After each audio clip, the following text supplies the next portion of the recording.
Yep. Yep. Yep. Yep. Yep. Yep.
Dang, dang, dang, dang, dang, dang, dang, dang, dang, dang, dang, dang, dang, dang, dang.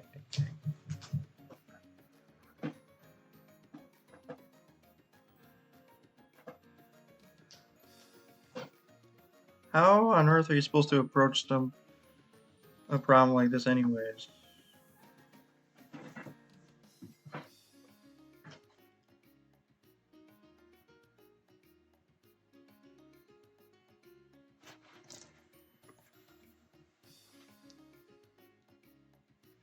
The finished good inventory equals the cost of finished goods inventory divided by the manufacturing cost per unit. How is that the case? That was funny. Well, we already know the manufacturing cost per unit. And then you multiply it by cost. Nope, do not do that. The manufacturing cost per unit multiplied by the number of units equals the cost of finished goods. But if you change the formula to that, cost of finished goods inventory divided by that equals the finished goods units, number of units.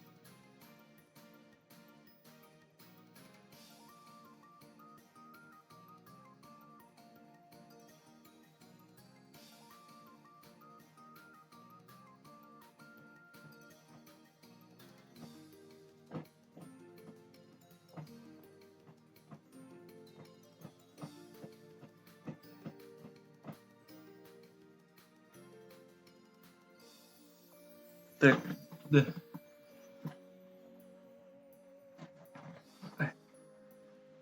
mm,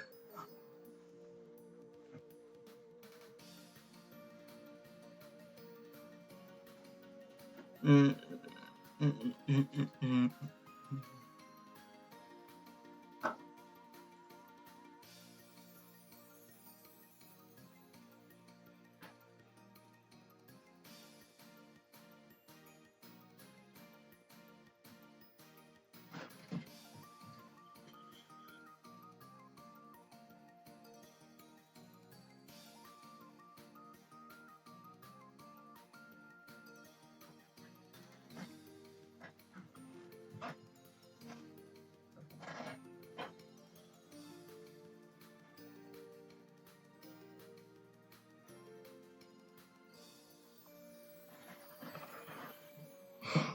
Huh?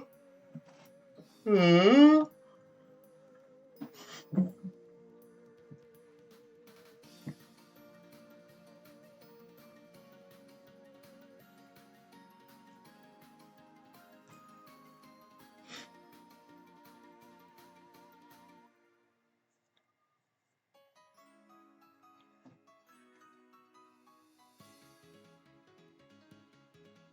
I'm just gonna study the solutions at this point. I can't be bothered to do the questions anymore.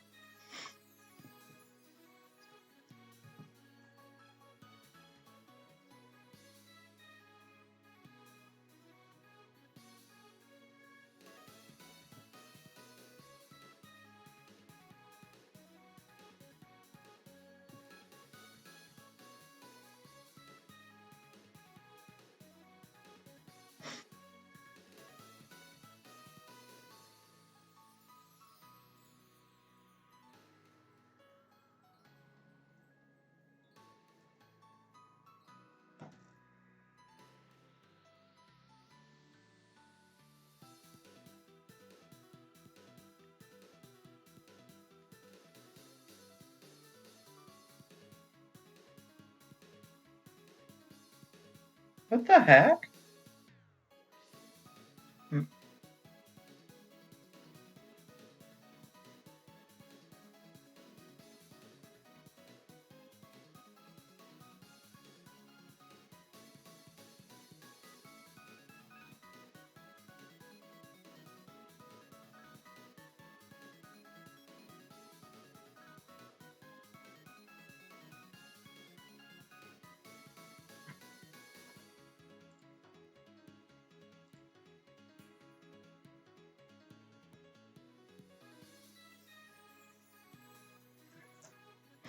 I'm just gonna study solutions here. So 724.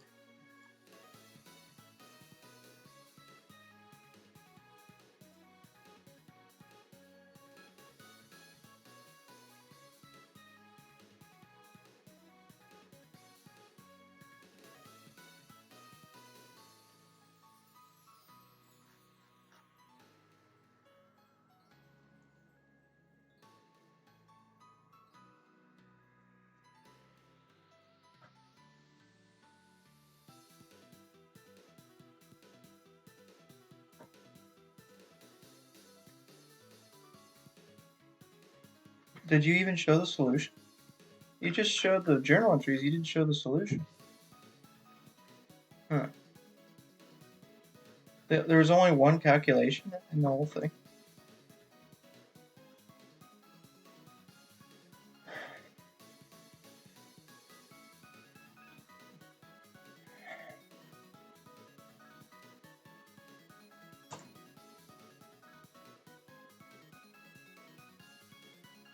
%85 of 22,000 at some point here.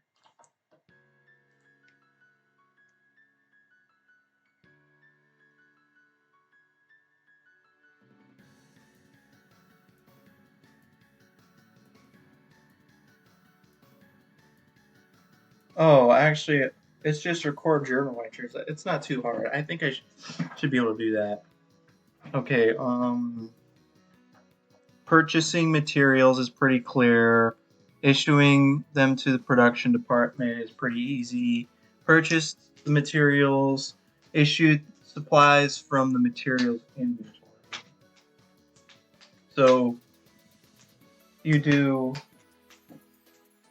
credit direct materials, but you do not debit. You debit work in process manufacturing overhead for the indirect supplies for, see, manufacturing overhead materials inventory. So I got that right. And then paid for materials purchased, pretty easy. That's going to be manufacturing overhead, incurred direct labor costs. The debit is going to be work in process direct labor for number 7. Well, it doesn't say direct labor, it just says work in process, but whatever. Issued supplies. Yeah, 8 is the same as 4. Apply to overhead. Now, when you apply the overhead, you credit the manufacturing overhead, and you debit the work in process, right? For number 9. Yes, that's exactly right. 10, recognize depreciation. And the depreciation will actually be counted towards manufacturing overhead for this, for number 10. And accumulated depreciation plan. So there, that was not bad at all. Now the T accounts are going to be blah. And it's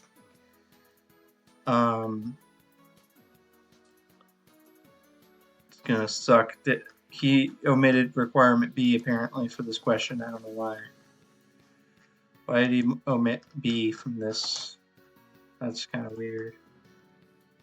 Anyways, whatever.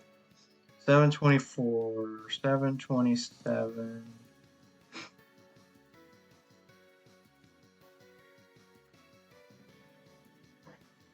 I think I've gotten this because I've did this in a homework assignment. I think I'm good here.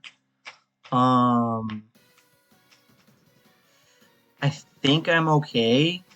I think I'm okay for these types of questions. I don't know. Is there any question that I'm looking at that I'm not quite sure how to do?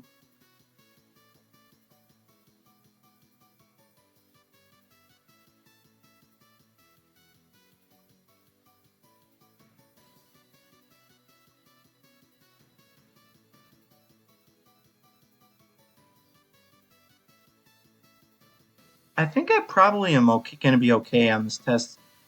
This feels really bad to not study, but um,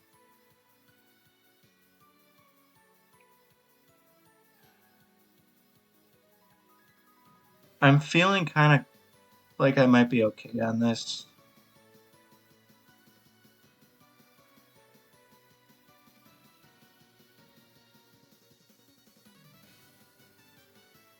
This feels horrible to just skip over all this.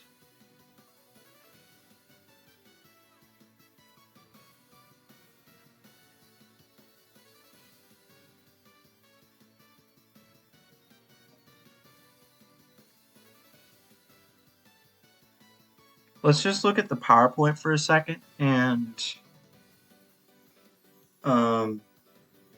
see just the definitions of some of those terms. I think I just want to be sure. I mean, now I can already tell I'm basically not going to study that anymore at all. I didn't have to stay up till 9 p.m. I could have just gone to bed if I knew I was going to study this little. Like, come on.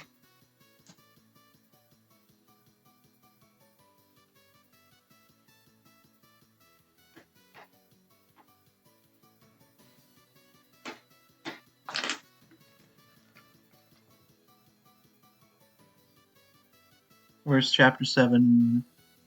We just want to like get some definitions of some basic terms here. Oh,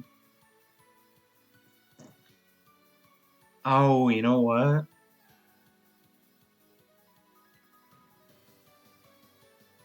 Where's the equations? So total manufacturing overhead divided by estimated divided by estimated amount of allocation base.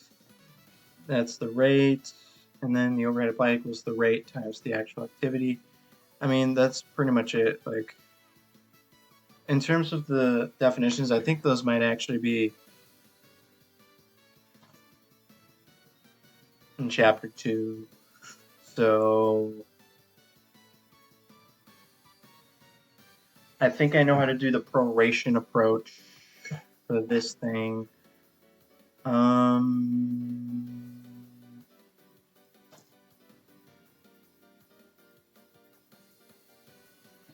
We need to look at chapter 2 terms because just the like prime costs and stuff. So that was funny. Like, where's all the different types of things here? I know the difference between product and period. I mean, I already studied chapter 2. Why do I need to do this? I was just a little confused by that one thing.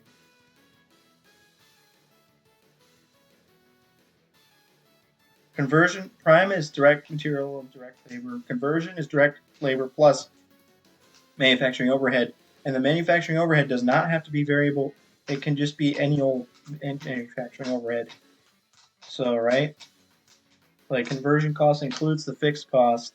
It's not just the variable cost, right? That's the only thing I really need to know. So, period costs are selling costs and administrative costs. Product costs are those three things, and period costs are selling and administrative. So that's that.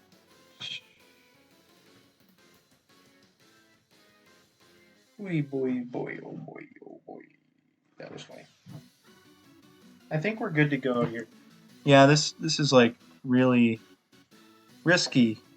Not studying much at all for my test. I literally just studied for 15 minutes. If I had known I was going to study for 15 minutes, I would have done this 3 hours ago. You've got to be kidding me. No, the only reason I studied for only 15 minutes is because I procrastinated till 9:30, which heavily incentivized me to barely study. So that's funny.